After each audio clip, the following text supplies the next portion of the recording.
Some astronaut space music for a 10-minute cosmic journey. Deep, immersive, soul-paced with evolving textures of furious colors, subtle beige and atmospheric emotional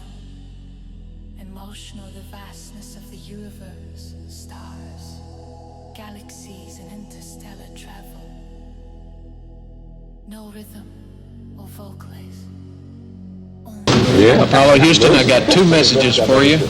Moscow is go for docking. Houston is go for docking. It's up to you guys. Have fun. Alrighty, sounds good. Palovina, Mila, Alexei.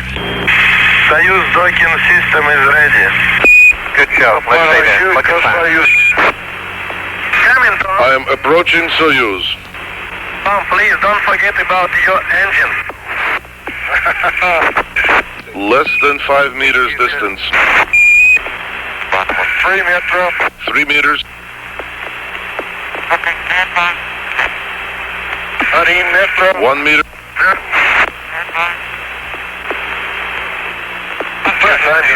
Contact.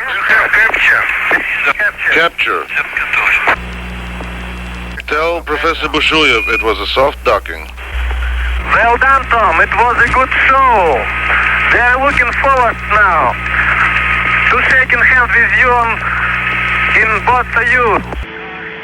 All right, auto show. Открываю Loop 3. Okay, the camera. Aha! Здравствуйте. Got it? Okay, it'll stay open. Go ahead. Go ahead, Tom. Alexei. Just a moment. Okay, turn on the camera. Hit the remote. Okay. Here. Camera. Glad to see you. Here. Здравствуйте, Алексей. Очень рад видеть вас. Очень рад. Это Рощиден, Советский Союз, Соединенных Штатов. New possibilities are opening up for fruitful development of scientific cooperation between countries and the peoples in the interests of peace and progress of all humanity. I wish you successful completion of the planned program and a safe return to Earth. Leonid Brezhnev. The astronauts are on the line, sir. Gentlemen, let me call to express my very great admiration for your hard work, your total dedication in preparing for this first joint flight. It's taken us many years to open this door to useful cooperation in space between our two countries. And I'm confident that the day is not far off when space missions made possible by this first joint effort will be more or less commonplace. The most vivid impression of my life has to do with the fact that not only was I in a space vehicle, but I found myself to be surrounded with the stars.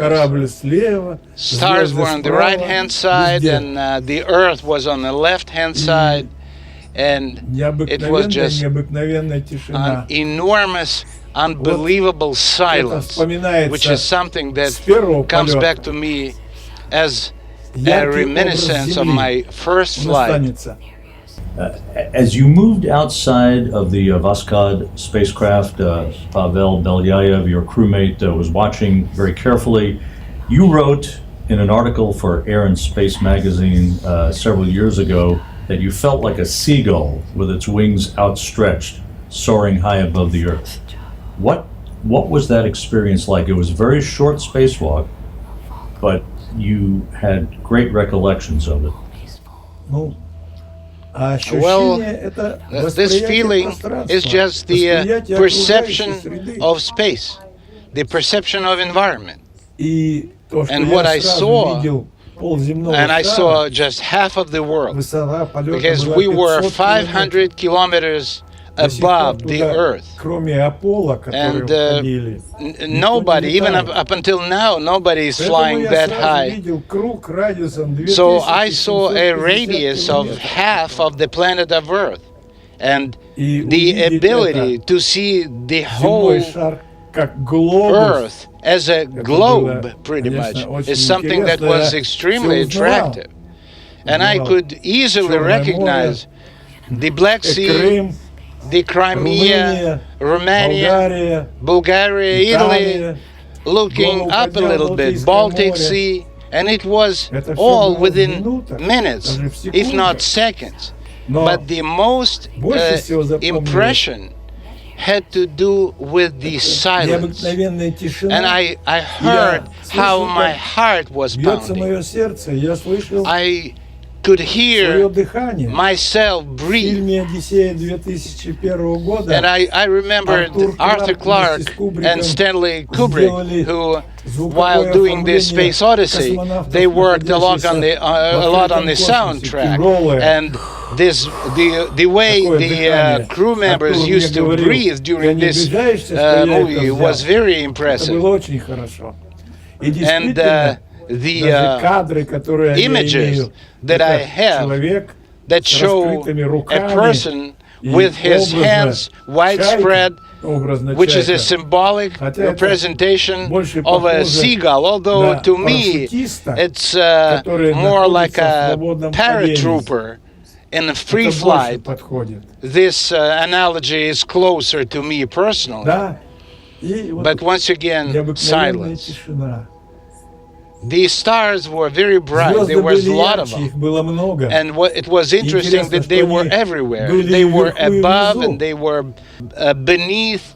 And on the ground, we can only see stars up in the sky.